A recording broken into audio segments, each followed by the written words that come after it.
So we've got Draego here, 6-year-old Percheron gelding. We're gonna go ahead and put the cart to him. We've got closed tip shafts, so the first thing I'm gonna do is actually undo my quick release here. So the quick release strap, hopefully you can see it here, it's basically a special type of buckle and this extra piece of metal here, and then the strap goes through it. You pull it out there and it pops out. So even under tension, you know, if we had the cart, if for whatever reason this was pulled tight, you can still release it. That's why it's a quick release, because it can be released when under tension. Always elevate your shafts, bring them down, boop,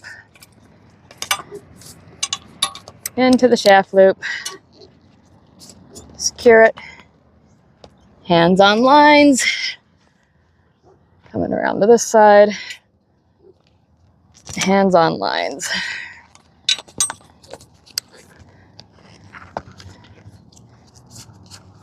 Good, so our shafts are now secured. Next up is our traces. Want to go straight back. We want our go before our whoa. So if he goes forward, the vehicle is going to go with him. There's a good boy. Then our holdback straps. I'm doing traces first, both sides.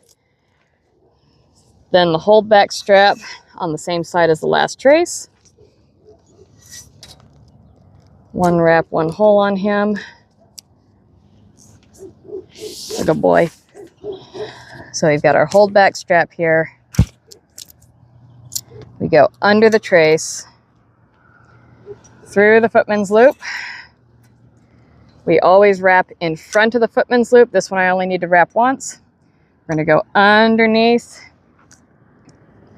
the prior loop. This gives you a little bit of friction, so heaven forbid if it breaks at the buckle, you've got a little bit of time and strapping to be able to stop your vehicle and fix it. The other reason we want at minimum one wrap is, again, if your strap breaks when you're out and about, you can undo the wrap and you're still going to have holes that you can buckle up on. I don't like doing more than 4 or 5 holes from the tail, and try and minimize the number of holes I use so I have enough if something happens. So now we've got our go done. We've got our whoa. This holds the cart back from the horse's butt. That's why it's called a hold back strap. And then we're going to do our kicking strap here. He is laying on this side pretty much. We're only going around the shaft, so I kind of had to feed it through between the trace and the shaft. And we're going to go, oh, we got a twist here. We're going to get rid of the twist. There we go. I will typically wrap around and feed it through here. Even though I don't have a footman's loop, it doesn't really matter. I do like the habit of always wrapping through. And he's on the 3rd hole here. Put it through its little keeper. So the kicking strap and the false belly band are kind of equal importance, so I'm going to go ahead and do both of them on this side before I go to the other side. Around my whip. So we are now hooked and ready to go. Now, if I had questions about the fit, there's a couple things I can do to check it. I can, one, to check your false belly band to see if it's at the right size. You take your shaft, you lift it up. It should, obviously it's going to touch the top of your shaft loop, and then maybe go an inch. You don't want more than that, because then if your shafts do come up, you don't want it smacking them in the belly, right? You want just enough tension that it prevents it from having too much momentum and doing a hard smack, but not so much that it's tighter than your true belly band. Your true belly band and false belly band, true belly band should always be a little tighter than your false one. So there should be a little bit of slack in that system. If you don't have any slack here, it pushes him from both ends, and it can even kind of compress your shafts into his body a little bit, depending on how heavy duty your shafts are. Another thing to check is my traces and holdbacks set appropriately. So what I do with that is I roll the vehicle back to engage the traces. So he's going to set himself up here against that. There we go. So our traces are engaged, and then we roll the vehicle forward until we feel our breeching engaged. Hold on, we're gonna even this out a little bit. So, trace engagement, breeching engagement. So you notice when the breeching is engaged, the traces are slack.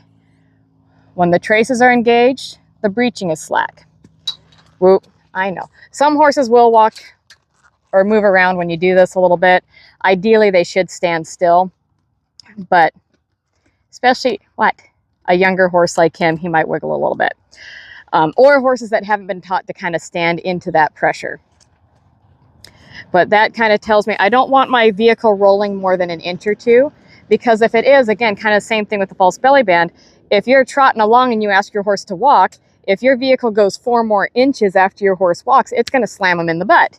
If you go to then trot off, your breeching's engaged and you go to trot off, you don't want them hitting hard into the breast collar or the neck collar, whichever neckwear you're wearing. So by checking this out and being sure that we've got engagement here, slight roll engagement there, you're ensuring a smooth transition between his gas pedal and his brake, essentially. All right, dude, we're gonna take it off. Okay, so everything goes in reverse order. Least important to most important. So we can pop off our false belly band here. And again, the false belly band, it prevents your shafts from flipping up and over, right? More important in a 2-wheeled vehicle, it's still important in a 4-wheeled vehicle. So we're gonna undo our false belly band. We're gonna take off our kicking strap.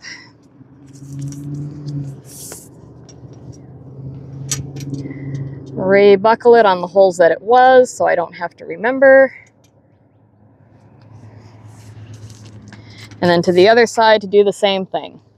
And here's another reason why I don't like using the lines to encourage the horse to go forward, you know, slapping him on the butt. As I'm moving around him and I've got my lines in hand, I'm gonna flip them up and over, I'm gonna move them around. I need to be able to maneuver them without him going, oh, that means go, and moving forward off of me. So we've got kicking strap, false belly band. I'm gonna do the hold back on this side, and then I'm gonna do the hold back on the other side. I like buckling my holdbacks and my kicking straps back on their setting. That way I don't have to think too hard about it when I go and get it next time. And that's partially because I'm not just driving one horse. I can drive, you know, half a dozen or more during a week, depending on the week. And one less thing I or my client has to remember is good. So just buckle it back off on. Holdbacks around down on both sides. I can now do the trace. I'm just going to set it over his back so it goes a little faster. Trace on this side.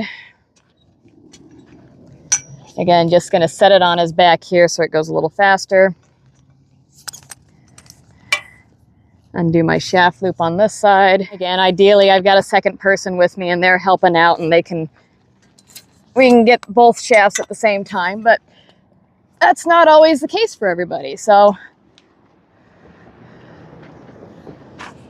as long as your vehicle's not too heavy, you should be able to get one shaft in and then go get the other side in. Hi, dude. You're a good boy. If you've got a much smaller horse than him, you can, and I guess I'll show this trick on Kit, but if you've got a shorter horse and you're not doing this style of shaft loop, you can hang your shaft loop up on the saddle, reach over and put it through the shaft loop and then drop it down. And then you can do the other side so you don't have to go back and forth. But I'll show that on a shorter horse, huh, buddy? So good boy.